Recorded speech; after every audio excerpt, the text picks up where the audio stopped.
Good evening and welcome to Up South. A day after the stupendous victory of the Aam Aadmi Party in the Delhi Assembly elections, we examine today on Up South if the party can find similar political traction in any part of South India. We begin with Bengaluru, a city where the party has a sizable number of members. Also, Arvind Kejriwal hosted a fundraising dinner in Bengaluru before the Delhi elections. My colleagues Pratibha Raman and Rohini Swami examine in this report if Bengaluru can or will log on to the Jhadu.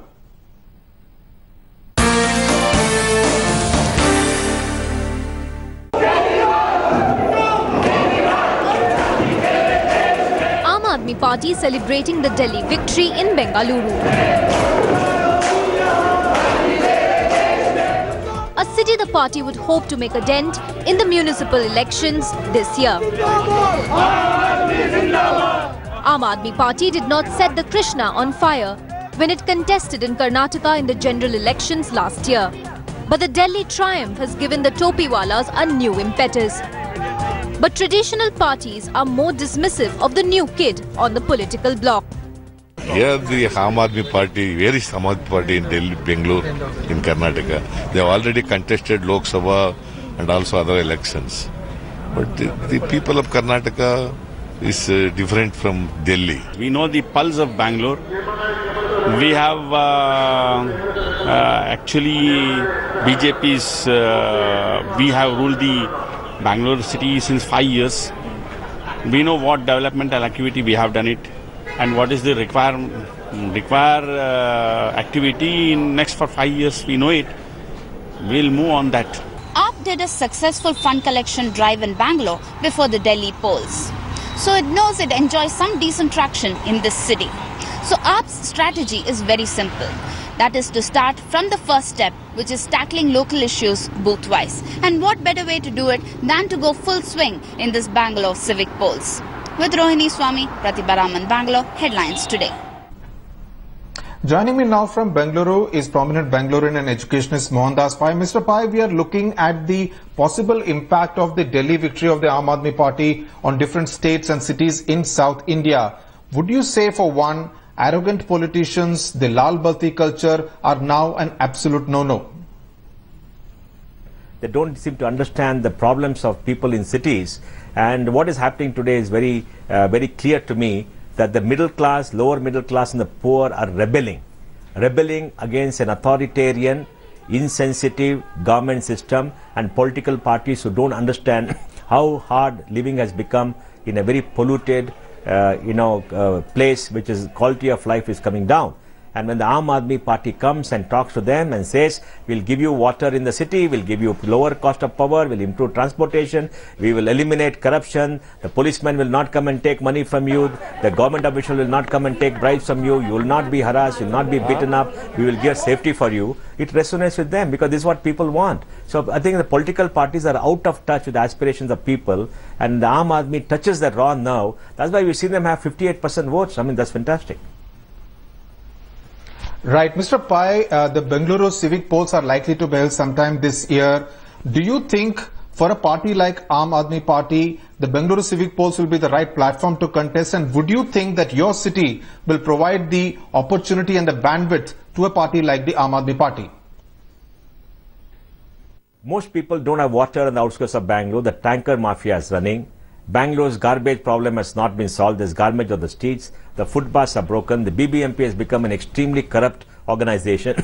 Just the other day, somebody forged the BBMP commissioner's signature to siphon off money. Roads are breaking up. Transport has become a problem. The air has become foul. And the BBMP is unable to do anything. And the government of Karnataka does not seem to care at all. I mean, we have met the Chief Minister many times. He's a very good man. He's very, he says he'll do something, but we don't see it happening on the ground. And one minister for Bangalore, when he went to Whitefield, said, I've never seen this place. They don't go around, they're confined to their own office. They don't know what is happening in Bangalore. And the level of discontent in Bangalore is very high. The level of pain in Bangalore is very high.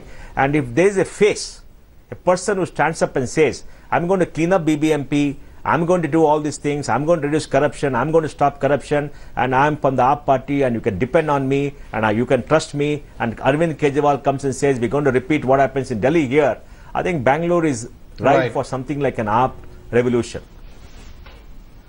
Right. So the trust factor is going to be extremely important, and the Bangalore civic polls will actually be the right opportunity for the Aam Aadmi Party to test the political waters. Of course, the 2014 general elections, they did not create quite a splash as far as Bengaluru was concerned. Mr. Pai, thanks a lot for joining us on Up South.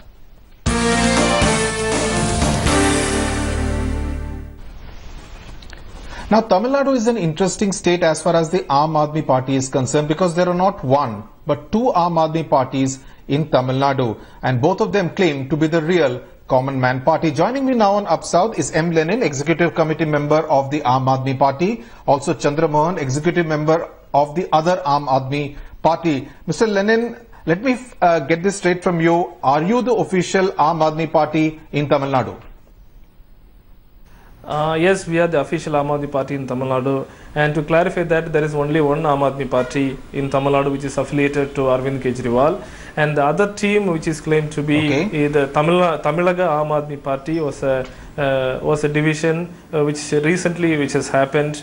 It's only a difference between brothers, and we have been talking to them, and we need to initiate the conciliatory proceedings, and we have to bring them back into the fold. Whatever differences may arise, however, we all work for a common goal. So all these things are quite normal in any political party, and those people have also really worked hard for the improvement, development of the party in Tamil Nadu. So definitely we'll definitely talk to them, and we'll initiate the conciliatory process, and we'll bring them into the fold of the official Aam Aadmi Party, which is led by Mr. Arvind Kejriwal.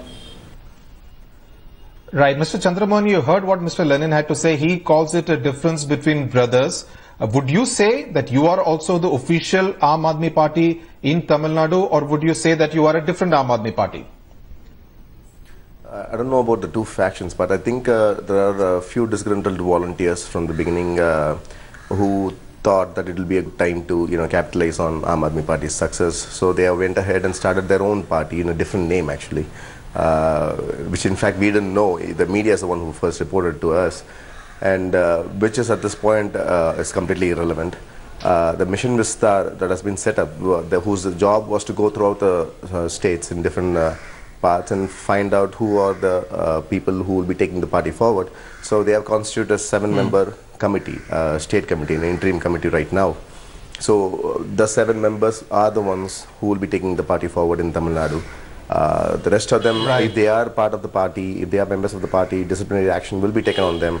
That we can assure you. But at this point of time, it is completely irrelevant, because we are completely focused on what to do, how to bring the party forward in Tamil Nadu, which is a very unique state as far as our Indian political setup is concerned.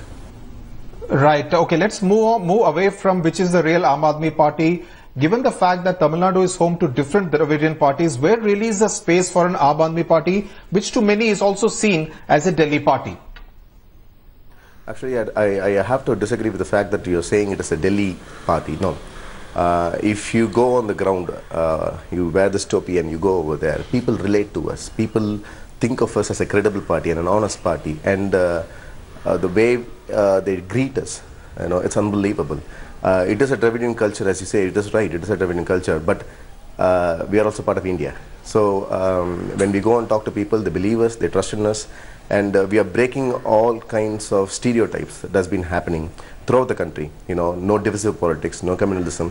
Delhi has given a clear mandate. They have put BJP in their place, saying caste politics, community politics is not going to work, and the same fate will happen in Tamil Nadu as well. Any party which thinks about dividing people, who are corrupt, they're not going to be given any chance. DMK is nowhere, and ADMK, you know what is happening. Jayalalitha is in jail, right now she's out in bail, but still, there's no other credible party, and Aam Aadmi Party is going to be a force to reckon with in the coming days, and we will prove it to you guys, very soon.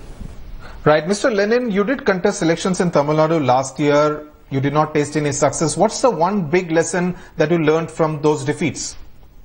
It's not that we didn't get anything. We got 2.5 lakh votes. That is a good for any national party in Tamil Nadu to start with. Because, you know, Bharatiya Janata Party, which started in 90s, now only has got a single seat in Tamil Nadu, that too in Kanyakumari district.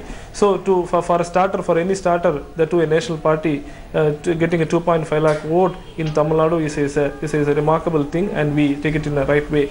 And the lessons, what we learned from the elections in parliament elections is, like, we have taken the party to nooks and corners of Tamil Nadu, and our campaign had made people know that Tamil Nadu Aam Aadmi Party is there, and people are actually looking on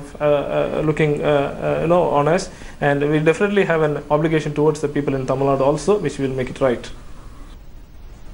Right, Mr. Lenin and Mr. Chandramohan, thanks a lot for joining us there from Chennai.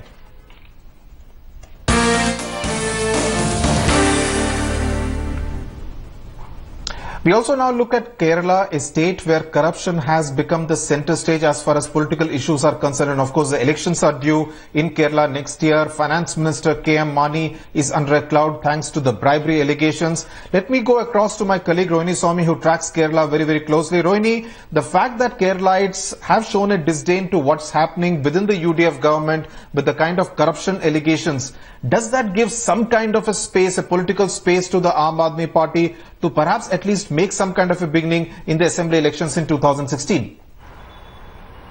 Absolutely, and that is also the effort that the Aam Aadmi Party did try to make during the Lok Sabha elections. They fielded candidates also in Kerala. But the point is that, yes, at this point of time when the Congress government itself is basically facing allegations of corruption right from the Chief Minister down to a lot of ministers, it's very clear with Aam Aadmi Party come to the people on the platter saying, here is our party, we are talking about anti-corruption, we are here talking about the needs of the people, like Mr. Kejriwal has been doing in Delhi. They could definitely create a dent in Kerala, and not that the LDF is also devoid of such kind of corruption charges, but the point is very clear that people in Kerala definitely are looking for a change. Now, whether that change is something that they will welcome in terms of the Aam Aadmi Party depends on the people when they vote, especially with the elections coming just round the corner. But the point is very clear that people across the country, or for that matter even in Kerala, they're fed up with corruption.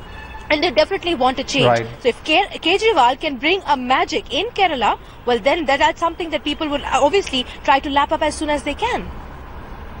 Right. Of course, the big question is whether between UDF and LDF, a party like the Aam Aadmi Party can get any kind of space, given the fact that even the BJP has not been able to open its account in Kerala. And of course, prominent candidates like Anita Pratap stood on an AAP ticket from Ernakulam last year and lost quite miserably. Rohini Swami, thanks a lot for joining us there on this update from Kerala. Even as India is celebrating the sheer power of democracy in Delhi, about 1700 kilometers from the national capital is Yadgir in Karnataka, where 150 girl students are pleading for some good, decent food.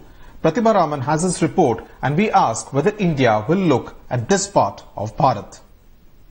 Shweta, studying in class 6 of the Kasturba Gandhi Balika Vidyalaya, goes to bed every day in tears, unable to fight her hunger.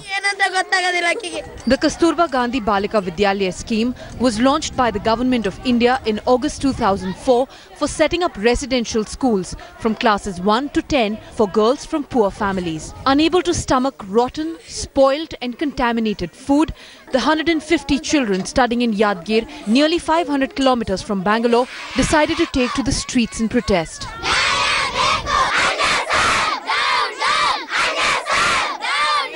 The Education Minister has also initiated an inquiry against the concerned block education officer. The food being served basically, but that was, I think he said that salt quantity was much more and maybe of not very standard quality, that's why he is telling it. So, and there were some local issues. So already one of the head cook has been shifted out, and one teacher was also who was responsible for the, I think, this type of issue. So he has also been shifted out.